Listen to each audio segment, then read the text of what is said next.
जय माँ काली दोस्तों। एक बात बताइए, क्या आपके साथ भी कभी ऐसा हुआ है कि आप मन ही मन कहते हो मैंने किसी का बुरा तो नहीं किया, फिर मेरी ही ज़िंदगी में इतना सब उल्टा-पुल्टा क्यों हो रहा है? कई बार हम ये सवाल किसी से पूछते भी नहीं, बस मन में ही रख लेते हैं और यहीं से शुरू होता है माँ काली का न्याय। अक्सर लोग कहते हैं कि माँ काली बहुत ही उग्र हैं, न्याय की देवी हैं, वो अपना ही डंडा चलाती हैं। लेकिन सच कहूँ तो माँ काली का न्याय हमें डराने नहीं आता, वो चुपचाप आता है।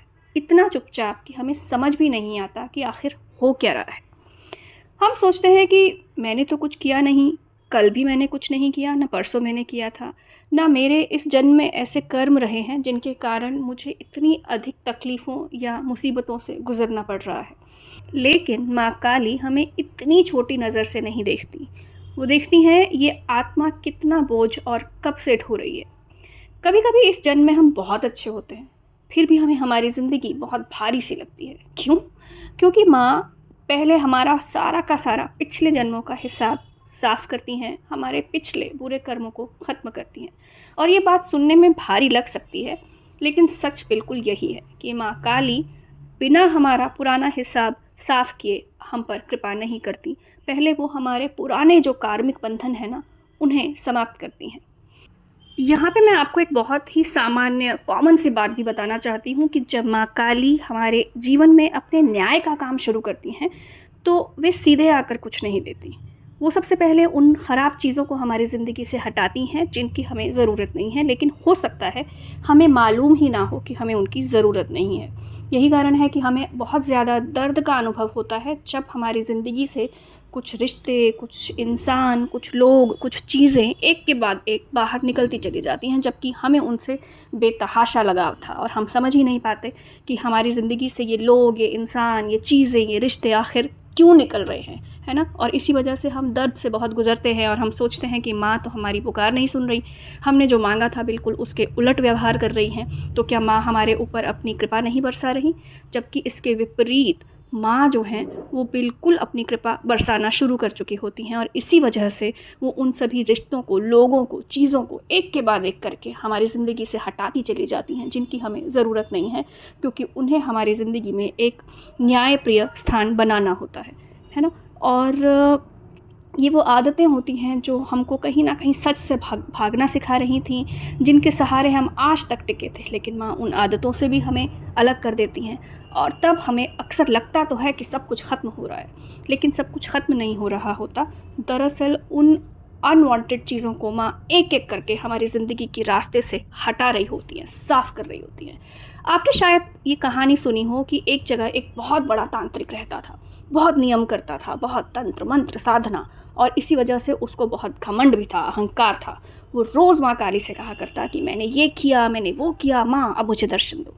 लेकिन माँ तब भी चुप रहीं। उसी जगह एक बहुत ही साधारण सा लकड़हारा भी रहा करता था दोस्तों।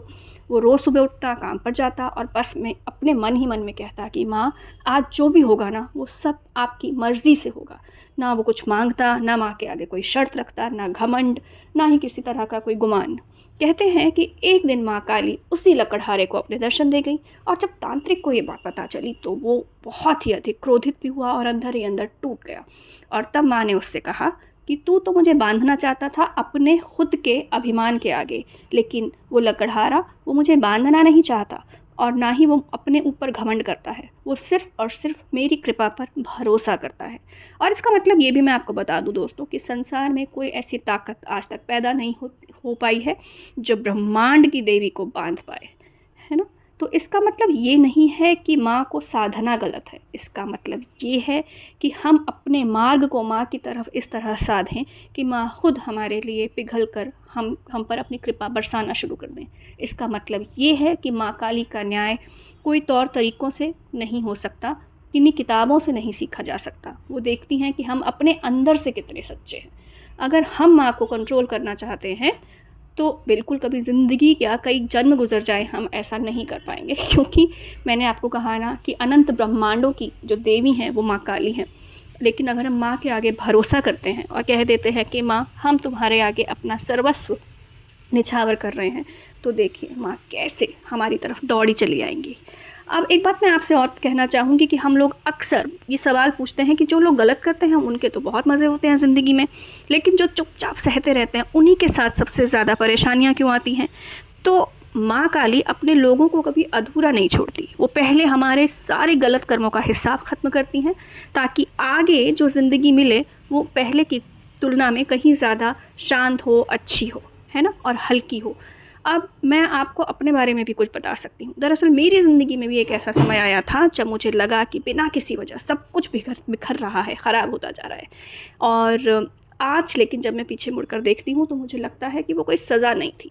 मेरी ज़िंदगी में जो ख़राब कर्म थे, जो कुछ रिश्ते थे या कुछ जो परिस्थितियाँ थीं, उन सब को माँ एक-एक करके मेरी ज़िंदगी से हटा रही थी। ठीक है? तो अगर आज आपकी ज़िंदगी में देर हो रही है, आपको लग रहा है कि माँ आपके साथ न्याय नहीं कर रही, तो याद रखिए कि हमारी प्यारी-प्यारी माँ काली का न्याय धीमा ज़रूर होता है, लेकिन अधूरा नहीं होता। और जब वो अपना हिसाब पूरा कर लेती हैं, तो उसी जीवन पर अपनी कृपा हम पर ज़रूर बरसाती हैं। इसलिए आपको डरने की ज़रूरत नहीं है। अगर आप सच में माँ पर भरोसा करते हैं, तो माँ आपको कभी नहीं छोड़ेंगी। लेकिन एक बात हमेशा याद रखिएगा कि माँ क्योंकि न्याय की देवी हैं, इसलिए वो अपने बहुत प्यारे बच्चों को भी अंधा प्यार नहीं करती। वो पहले हमारे सभी बुरे कर्मों को हमसे पश्चाताप कराती हैं, और जब उन्हें यह दिखता है कि हम अपने बुरे कर्म, जिन्हें शायद हमने पिछले जन्म में किया हो या इस जन्म में किया हो, तो पहले वो उनका हिसाब हमसे पूरा कराती हैं, और वो किसी तरह का भेदभाव नहीं करती। और जब उन्हें दिखता है कि हम अपने बुरे कर्मों के लिए उचित तरीके से अपना पश्चाताप कर चुके हैं, तब वो हमारे लिए एक सुंदर ऐसा बगीचा तैयार करती हैं, जिसमें हम जीवन पर्यंत उनका नाम लेके आसानी से एक सुंदर जीवन व्यतीत कर सकते हैं। तो ये होता है माँ काली का न्याय दोस्तों। आपको आज का मेरा एपिसोड कैसा लगा? प्लीज़ मुझे कमेंट करके बताइएगा, शेयर कीजिएगा, मेरे काम को सब्सक्राइब कीजिए। मैं आपको पहले भी बता चुकी हूँ कि मुझे मेरी ज़िंदगी का मकसद पता है। मुझे ये पता है कि मेरे जीवन का लक्ष्य यही है कि मुझे माँ काली के नाम का जो भजन है, कीर्तन है, जो सत्संग है, वो आप जैसे लोगों के माध्यम से दुनिया के कोने-कोने तक पहुँचाना है। और हाँ, एक बात और, जैसा कि मैं हमेशा कहती हूँ कि मुझे सुनने वाले लोगों का, मुझे देखने वाले लोगों का, मेरे सब्सक्राइबर्स का, मैं सभी का अपने दिल की गहराइयों से धन्यवाद अदा करती हूँ। और मैं माँ काली से बारंबार यही प्रार्थना करती हूँ कि माँ मेरे जैसे और मेरे सभी सुनने वाले लोगों का, सभी लोगों का आप भला करें माँ, और उनके जीवन में ढेरों खुशियाँ दें, अपना आशीर्वाद दें, और उन सभी को अपने भक्ति के मार्ग में बनाए रखें। आप सभी का माँ काली बहुत भला करें। इसी के साथ आज का ये एपिसोड मैं यहीं समाप्त करती हूँ। धन्यवाद। ओम काली।